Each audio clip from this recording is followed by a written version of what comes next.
नीचे भाभी, मैंने सारी सब्जियां काट दी हैं। मैं जरा थोड़ा पानी पी के आती हूँ। गर्मी से मेरे शरीर का सारा पानी पसीना बनकर बह गया है। इतना कहकर सौम्या पानी पीने चली गई। वहीं उसकी भाभी रश्मि तपती गर्मी में बैठी हुई खाना बना रही थी कि तभी, हे भगवान, इस गैस को भी अभी खत्म होना था। मेरे पति भी काम पर गए हुए हैं, अब मैं खाना कैसे बनाऊंगी। रश्मि गर्मी में बैठी परेशान हो रही थी कि तभी उसकी सास सुशीला वहां पहुंची। अरे बहू, कितनी देर से बच्चे भूख से तड़प रहे हैं और तू यहाँ बैठी खाना बनाने के बजाय समय बर्बाद कर रही है। नहीं माँ जी, गैस खत्म हो गई है, ऐसे में मैं भला खाना कैसे बनाऊं। वाह, गैस खत्म हो गई तो क्या खाना नहीं बनेगा? हाँ, क्या खाना सिर्फ गैस चूल्हे पर ही बनता है? घर में मिट्टी का चूल्हा किस लिए है? रश्मि की सास बहुत सख्त थी, इसलिए उसे उसकी सारी बातें माननी पड़ती। रश्मि शहर की पढ़ी लिखी लड़की थी, लेकिन उसकी शादी एक गांव में गरीब के बेटे राघव से हो गई। उसे इस बात से कोई ऐतराज नहीं था, लेकिन समय के साथ साथ उसकी दिक्कतें बढ़ती जा रही थी। गर्मी से पूरा घर गैस पर रखे तवे की तरह तप रहा था और वहीं रश्मि चूल्हे पर बैठी खाना बना रही थी। खाना बनाकर उसने अपने परिवार को खाना खिलाया और जब शाम में उसका पति काम पर से लौटा तो, सुनिए जी, गैस खत्म हो गई है और इतनी गर्मी में मैं चूल्हे पर खाना नहीं बना सकती। आज खाना बनाने में मेरी हालत बहुत खराब हो गई। माफ करना रश्मि, अभी मुझे काम के पैसे नहीं मिले हैं, इसलिए मैं कुछ नहीं कर सकता हूँ। अपने पति की बात सुनकर रश्मि बेबस होकर चुप रह गई। रात को जब सभी सोने के लिए बिस्तर पर लेटे तो तपती जमीन पर किसी को नींद नहीं आ रही थी। राहुल और सौम्या भी गर्मी की वजह से बेचैन हो रहे थे। सारी रात इसी तरह गुजर गई। फिर अगले दिन सुबह, सुनिए जी, अगर गैस का नहीं तो बच्चों के लिए एक छोटे पंखे का इंतजाम कर दीजिए। आसपास के सभी बच्चे एसी और कूलर की ठंडक में सोते हैं, वहीं हमारे बच्चे पूरी रात गर्मी में बेचैन रहते हैं। मैं कोशिश करूंगा कि बच्चों के लिए घर में ठंडक करने का कोई साधन ला सकूं। इतना कहकर राघव काम पर चला गया। एक तरफ राघव गर्मी में फैक्ट्री में मजदूरी किया करता, दूसरी तरफ रश्मि गर्मी में सारा दिन घर के काम किया करती, लेकिन उन्हें खुद से ज्यादा अपने परिवार की चिंता थी। शाम को राघव काम पर से एक छोटा पंखा लेकर घर लौटा, जिसे देखकर बच्चे काफी खुश हो गए। मैं नया पंखा तो नहीं ला सका, लेकिन ये पंखा फैक्ट्री में रखा हुआ था। अब मालिक के ऑफिस में एसी लगा हुआ है, तो ये पंखा किसी काम का नहीं था, इसलिए मैं इसे उठा लाया। कोई बात नहीं, मुझे खुशी है कि आप बच्चों के लिए कुछ तो कर पाए। अरे, बातें बनाने से अच्छा जल्दी से इन पंखे को चालू कर। बच्चे कितने बेताब हो रहे हैं इसकी हवा खाने के लिए। हाँ मम्मी, जल्दी करो ना। ठीक है ठीक है। इसके बाद दोनों बच्चे उस छोटे पंखे के सामने बैठ गए और फिर जैसे ही रश्मि ने पंखा चालू किया तो उससे ठंडी हवा की जगह गर्म हवा आने लगी। मम्मी, इससे तो गर्म हवा आ रही है। जब हम स्कूल जाते हैं तो रास्ते में ऐसी गर्म हवा लगती है। मुझे नहीं खानी इसकी गर्म हवा, मुझे तो कूलर की ठंडी ठंडी हवा खानी है। बहू, बंद कर इस पंखे को, ये किसी काम का नहीं। हवा के नाम पर आग की लपटें फेंक रहा है। इससे अच्छी तो हवा बाहर चल रही है। ऐसा करते हैं, हम अभी बाहर सो जाते हैं।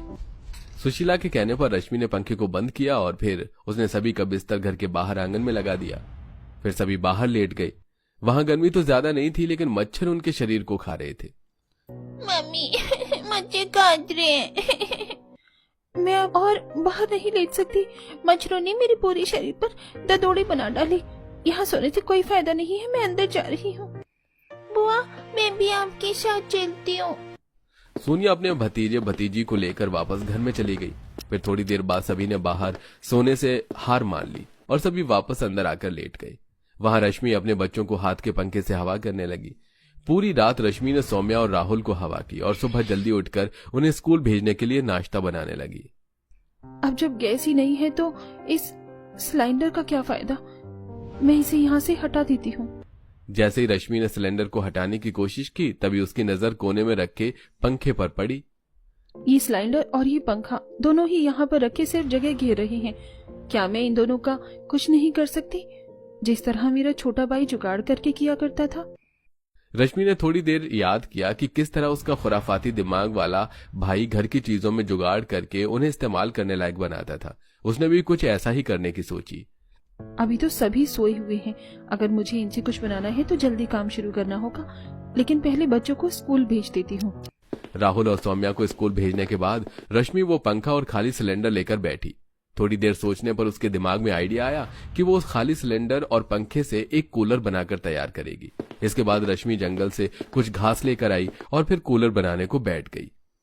मुझे कूलर बनाने के लिए पहले सिलेंडर को काटना होगा, तभी मैं कुछ कर पाऊंगी। थोड़ा सोचने के बाद वो घर से एक बड़ा दाव लेकर आई और उसने लकड़ियां जलाकर उसे गर्म किया और फिर उससे सिलेंडर को काटना शुरू किया। ये देखकर सुशीला वहां पहुंची। बहू पागल हो गई है क्या? गर्मी में आग जलाए बैठी हुई है, लगता है तेरे दिमाग में गर्मी चढ़ गई है। नहीं माँ, ऐसा नहीं है। अब जब ये सिलेंडर और पंखा किसी काम के नहीं तो मैं इनसे कूलर बनाने की कोशिश कर रही हूँ। हे भगवान, गर्मी में तेरा दिमाग खराब हो गया है, इसलिए तू पागलों जैसी बातें कर रही है। मेरी बात मान और ऐसा कर, इसे छोड़कर तू खाना बना ले। नहीं माँ, मैं अब और अपने बच्चों को इस तरह गर्मी में तड़पते नहीं देखना चाहती। उनकी रातों की नींद भी उचट गई है। सुशीला इस बात पर चुप खड़ी रही, फिर थोड़ी देर बाद वहां से चली गई। और अब रश्मि को अपनी सास से इजाजत मिल चुकी थी। रश्मि ने मशीन से सिलेंडर के 4 हिस्सों को काटा, फिर पीछे के 3 हिस्सों में उसने घास लगाई और उसे पानी से गीला किया। आगे सिलेंडर में उसने पंखे की मोटर, पंखुड़ियां और जाली लगाकर उसे बंद किया। अब वो सिलेंडर एक कूलर में बदल चुका था। फिर रश्मि ने भगवान का नाम लेकर उस कूलर को चलाया तो उससे ठंडी हवा आने लगी। क्या बात है भाभी, ये तो आपने कमाल ही कर दिया। इस सिलेंडर के कूलर से तो काफी अच्छी हवा आ रही है। अहो, तूने तो सच में काबिले तारीफ काम किया है, लेकिन तेरे दिमाग में ये सब आया कहाँ से? मेरे घर में मेरा छोटा भाई इंजीनियरिंग कर रहा है और वो अक्सर इस तरह के जुगाड़ किया करता है, तो मैंने आज उसी के जुगाड़ों को याद करके ये कूलर बनाया है। वाह, जुगाड़ू भाई की जुगाड़ू बहन। अब इस पर रश्मि हंसने लगी। कुछ ही देर में राघव स्कूल से बच्चों को लेकर घर आया। घर में छोटा सा कूलर देखकर बच्चे बहुत खुश हुए और उसके आगे बैठकर हवा खाने लगे। वहीं राघव ये सब देखकर हक्का बक्का रह गया। रश्मि, क्या ये तुमने बनाया है? हाँ बेटा, बहू ने इसे उसी पंखे से बनाया है जो तू फैक्ट्री से लेकर आया था। क्या सच में? ये तो कमाल ही कर डाला तुमने रश्मि। मुझे तो पता ही नहीं था कि तुम इतना कुछ कर सकती हो। अब आप जल्दी से हाथ धोकर आ जाइए, फिर हम सब एक साथ बैठकर खाना खाते हैं। इसके बाद सभी ने उस कूलर के सामने बैठकर खाना खाया। इसी तरह कुछ दिन गुजरे और अब सौम्या और राहुल अपना सारा दिन कूलर के सामने बैठकर दिन लिया करते। जब से बहू ने ये कूलर बनाया है तब से तुम पूरा दिन इसी के सामने बैठकर दिन काट लेते हो, बाहर भी खेलने नहीं जाते। तुम्हारी वजह से कूलर की हवा हम तक तो पहुंचती ही नहीं है। हाँ भाभी, इन छुटकों की वजह से हमें तो बिल्कुल भी हवा नहीं लगती है। सौम्या, राहुल, चलो दोनों कूलर के सामने से हटो। दादी और बुआ को हवा नहीं लग रही है। लेकिन मम्मी, कूलर के सामने से हटते हम दोनों की कमर पर सुई चुभने लगती है। मम्मी, दीदी सही कह रही है। बच्चों के ऐसा कहने पर रश्मि ने उनकी कमर चेक की तो उसने देखा कि उन्हें काफी घमौरियां हो गई थी। रश्मि ने दोनों बच्चों के नीम के पत्तों को पीसकर उसका लेप बनाकर दोनों बच्चों के लगाया। तब बच्चों को थोड़ी राहत मिली और वो कूलर के आगे से हट गए। फिर शाम को राघव बर्फ लेकर घर लौटा, जिसे वो मटके में डालकर पानी ठंडा किया करते थे। घर आते आते गर्मी की वजह से बर्फ पिघलकर आधी हो गई है और इतनी सी बर्फ से पानी भी सिर्फ कुछ ही देर तक ठंडा रह पाता है। ऐसी गर्मी में हमें ठंडा पानी भी नसीब नहीं हो रहा है। आप फिक्र मत कीजिए, मैं अभी के लिए सौम्या और राहुल से कहकर पड़ोस के घर से बर्फ मंगा लेती हूँ। रश्मि ने दोनों बच्चों से बर्फ लाने को कहा। उनकी लाई हुई बर्फ से रश्मि ने मटके का पानी ठंडा किया, लेकिन गर्मी की वजह से थोड़ी ही देर में पानी दोबारा गर्म हो गया और सभी को वही गर्म पानी पीना पड़ा। शाम को जब सभी सोने के लिए लेटे हुए थे, दोनों बच्चे तो कूलर के आगे लेट जाते हैं, लेकिन हम तक इसकी हवा नहीं पहुंचती। हमें तो इससे कोई फायदा नहीं हो रहा है। हाँ माँ, इस कूलर की ठंडक हम तक नहीं आ रही है। माँ, इसमें एक छोटे से पंखे की मोटर और पंखड़ियाँ लगी हुई हैं। ये घरेलू जुगाड़ू कूलर बस इतनी सी ही हवा दे सकता है। कल मैं आपके लिए कुछ और सोचूंगी। अगले दिन सुबह रश्मि ने राघव से 2-3 खराब सिलेंडर लाने को बोला, जिस पर पहले तो राघव उलझ गया, लेकिन फिर सिलेंडर से बने कूलर को देखकर उसने रश्मि की बात मान ली और शाम को वो 3 खराब सिलेंडर और एक बर्फ की थैली लेकर घर वापस आया। राघव, क्या अब तूने खराब सिलेंडर बेचने का काम कर लिया है जो इतने सारे सिलेंडर उठा लाया है? नहीं माँ जी, मैंने इनसे सिलेंडर लाने को कहा था। अगर तूने सिलेंडर से कूलर बना तो क्या अब तू सब कुछ बना लेगी? ये मत कहना कि अब तो इससे एक एसी बनाने वाली है। हाँ माँ जी, मैं इसे एक एसी ही बनाऊंगी। हे भगवान, मेरी बहू को बुद्धि देना। मैं तो चलती हूँ। इतना कहकर सुशीला सोनिया को लेकर बाहर नदी किनारे टहलने चली गई, जहाँ ठंडी ठंडी हवा चल रही थी। आहा, कितनी अच्छी हवा चल रही है यहाँ पर। इसके आगे तो एसी कूलर भी फेल है। सोनिया और सुशीला आराम से नदी किनारे बैठकर हवा खा रही थी। वहीं दूसरी तरफ सुनिए जी, छत पर कुछ बोरियां पड़ी हैं। घर ठंडा करने के लिए मैंने उन्हें भिगोकर छत पर डाला है, लेकिन तेज धूप की वजह से कुछ देर में वो सूख जाती हैं। आप मुझे छत से कुछ बोरियां ला दीजिए। रश्मि की बात मानकर राघव छत से बोरियां उतारकर रश्मि को लाकर दे दी। लेकिन रश्मि, तुम इनसे करोगी क्या? आप ये दीवारों पर बनी 2 खिड़कियां देख रही हैं? इनसे घर में धूप आती है, इसीलिए हमने इन्हें तिरपाल से ढक दिया और इसी वजह से घर में अब हवा का आना भी बंद हो गया है। तो क्या अब तुम इन खिड़कियों से कुछ बनाओगी? अगर ऐसा है तो मैं भी तुम्हारी मदद करूंगा। इससे तो मेरा काम काफी जल्दी हो जाएगा। दोनों बच्चे कूलर की हवा में आराम से सो रहे हैं, हम अपना काम शुरू कर लेते हैं। फिर दोनों ने मिलकर 2 सिलेंडर के ऊपर नीचे के हिस्सों को काटा और पीछे में उसमें एक बड़ा सा हॉल बनाया। लेकिन रश्मि, हम सिलेंडर को आगे से भी तो काट सकते थे ना? नहीं, अगर हम सिलेंडर को आगे से काटेंगे तो घर में धूप आने लगेगी, इसीलिए मैंने सिलेंडर के दोनों ऊपर नीचे के बंद हिस्सों को काटा है। वाह रश्मि, तुम तो इंजीनियर तुम्हें होना चाहिए था। सच में तुम आज आराम से किसी बड़े एसी वाले घर में बैठी हुई होती। लेकिन मैं अभी तो यही हूँ ना, और मुझे ये सब सोचने से बेहतर अपने परिवार के बारे में सोचना चाहिए। रश्मि की बातों पर राघव को काफी गर्व महसूस हुआ और फिर दोनों सिलेंडर का एसी बनाने में लग गए। इसके लिए उन्होंने पहले बोरियों को गीला करके उन्हें खिड़कियों पर लगाया और फिर उसके ऊपर से कटे हुए सिलेंडर को लगाया। बोरी गीली होने की वजह से सिलेंडर के दोनों कटे हिस्सों से ठंडी हवा आने लगी। कुछ ही देर में सुशीला और सोनिया भी घर पहुंच गईं। सोनिया, सिर्फ मुझे ही ऐसा लग रहा है या फिर घर सच में ठंडा हो रहा है?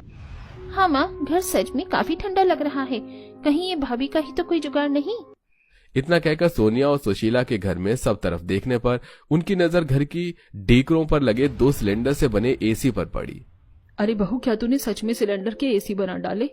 हाँ माँ जी, आप टहलने गई हुई थी तो इतनी देर में राघव जी और मैंने सिलेंडर के एसी बना दिए। वाह भाभी, आप तो सोच से भी परे काम करती हो। हाँ बहू, लगता है तू तो सिलेंडर से ही सब कुछ बना डालेगी। अब जरा एक गिलास पानी पिला दे, इतनी दूर से चलकर आ रहे हैं, गला सूख गया। हाँ माँ जी, अभी लेकर आती हूँ। रश्मि ऐसे ही उन दोनों के पानी लेने गई तो उसने देखा कि वो मटके में बर्फ डालना भूल गई थी, जिससे सारी बर्फ रखी हुई पिघल गई, जिससे मजबूरी में अब उसे उन दोनों के लिए गर्मी में गर्म पानी ही ले जाना पड़ा। यह क्या बहू, ये पानी इतना गर्म क्यों है? क्या तूने इसमें बर्फ नहीं डाली? माफ करना माँ जी, एसी बनाने के चक्कर में मैं मटके में बर्फ डालना भूल गई थी। सत्यानाश, एक काम को किया तो दूसरा बिगाड़ दिया। अब हमें गर्म पानी ही पीना होगा। अरे माँ, ऐसा क्यों बोल रही है? कितनी मेहनत से तो भाभी ने हमारे लिए ये एसी बनाए हैं। ऐसे में अगर उनसे छोटी सी गलती हो गई तो क्या हुआ? इन एसी की वजह से घर में कितनी ठंडक भी तो हो गई है ना। तू मुझे मत सिखा, मैं तेरी माँ हूँ, तू मेरी माँ नहीं, समझी? सुशीला को इतने गुस्से में देखकर रश्मि और सोनिया डर गईं और आगे कुछ नहीं बोली। थोड़ी देर बाद जब सभी खाना खाने बैठे और रश्मि खाना लेकर आई तो हे भगवान, ये कैसा खाना बनाया है तूने बहू? ये तो खराब हो गया है। क्या हुआ माँ जी, क्या खाने में कोई खराबी है? हाँ माँ, मुझे तो इस खाने से बदबू आ रही है। हाँ रश्मि, खाने से अजीब सी बदबू आ रही है। इस पर रश्मि ने सारे खाने को सूंघ कर चेक किया। आप सभी मुझे माफ कर दीजिए, लगता है आज का खाना खराब हो गया है। ये लो, बिल्कुल सोने पे सुहागा वाला काम किया है तूने बहू। ना तो घर में पीने के लिए ढंग का पानी है और ना ही खाना। और तू सोनिया, बड़ी हिमायती बन रही थी अपनी भाभी की, अब देख ले क्या गुल खिलाए हैं तेरी भाभी ने। माँ, भला इसमें रश्मि की क्या गलती है? खाना तो गर्मी की वजह से खराब हुआ है। जैसे जैसे दिन गुजर रहे हैं गर्मी बढ़ती जा रही है, जिसकी वजह से खाना भी अब खराब होने लगा है। सफाइयाँ देना बंद कर और अब ये बता कि इसका इलाज क्या है। इस पर सभी थोड़ी देर के लिए चुप हो गए। फिर रश्मि बोली, माँ जी, अभी मैं आप सभी के लिए दूसरा ताज़ा खाना बना देती हूँ और कल से इसका कोई ना कोई हल निकाल लूंगी। ये कहकर रश्मि ने दोबारा सभी के लिए खाना बनाया और फिर सभी खाना खाकर सो गए। घर में लगे 2 सिलेंडर एसी की वजह से घर में काफी ठंडक हो गई, जिससे सभी को चैन की नींद आ गई। अगली सुबह रश्मि को एक नई चुनौती सामने खड़ी थी। मुझे किसी भी तरह पानी को ठंडा और खाने को खराब होने से बचाना होगा। बाहर जाकर देखती हूँ अगर मुझे कुछ मिल जाए। रश्मि अपने दोनों बच्चों को स्कूल भेजकर बाहर कुछ ढूंढने के लिए निकल गई, जिससे वो घर में ठंडे होने का इंतजाम कर सके और साथ में खाने को भी खराब होने से बचा सके। चलते चलते रश्मि एक इलेक्ट्रॉनिक शोरूम के पास पहुंची, जहां पर उसने देखा कि गर्मी की सहूलियत का सारा सामान जैसे एसी, कूलर, फ्रिज, इंडक्शन और भी कई सारी चीजें थी। ये मौसम तो सिर्फ अमीरों के लिए ही अच्छे हैं। हम गरीबों को तो हर मौसम के साथ अलग अलग परेशानियों का सामना करना पड़ता है। रश्मि सोच ही रही थी कि तभी वहां कुछ आदमी फ्रिज के डिब्बे और थर्माकोल फेंक कर चले गए। रश्मि ने देखा कि थर्माकोल काफी साफ सुथरी थी और धूप में सफेद सफेद चमक रही थी। तभी उसे ध्यान आया कि किसी भी डिब्बे से थर्माकोल लगाकर रखने से बर्फ नहीं पिघलती। रश्मि ने जल्दी से वहां से थर्माकोल को इकट्ठा किया और उन्हें लेकर घर आ गई। बहू, क्या अब तू घर को कबाड़ खाना बनाने वाली है जो बाहर से कबाड़ा उठाकर ले आई है? नहीं माँ जी, मैं इनसे कुछ ऐसा जुगाड़ करूंगी जिससे घर में ठंडे पानी का इंतजाम हो जाएगा और खाना भी खराब नहीं होगा।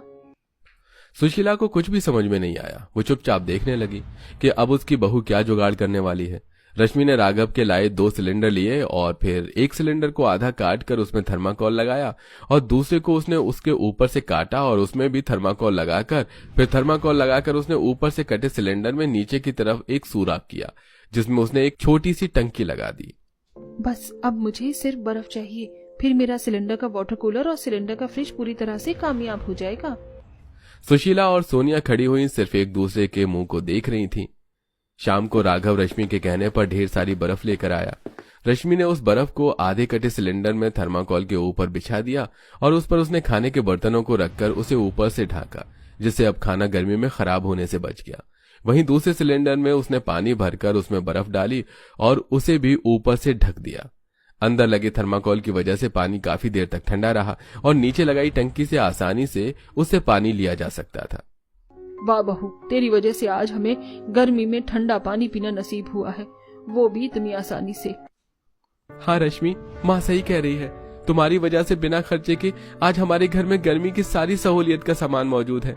मुझे समझ नहीं आता कि मैं तुम्हारा शुक्रिया कैसे अदा करूं।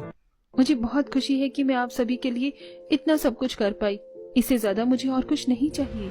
इसके बाद कोई भी पड़ोसी उनके घर आता तो बहू के सिलेंडर के जुगाड़ को देखकर काफी हैरान होता और तारीफ किया करता। अब रश्मि के ससुराल वाले सुकून की गर्मियां काट रहे थे और बहू इसी तरह सिलेंडर से और भी घरेलू सामान जैसे अलमारी और सजावट के सामान बनाया करती और उन्हें मार्केट में ले जाकर बेचा करती, जिससे उनके पास कुछ पैसे घर चलाने के लिए प्राप्त हो जाते थे।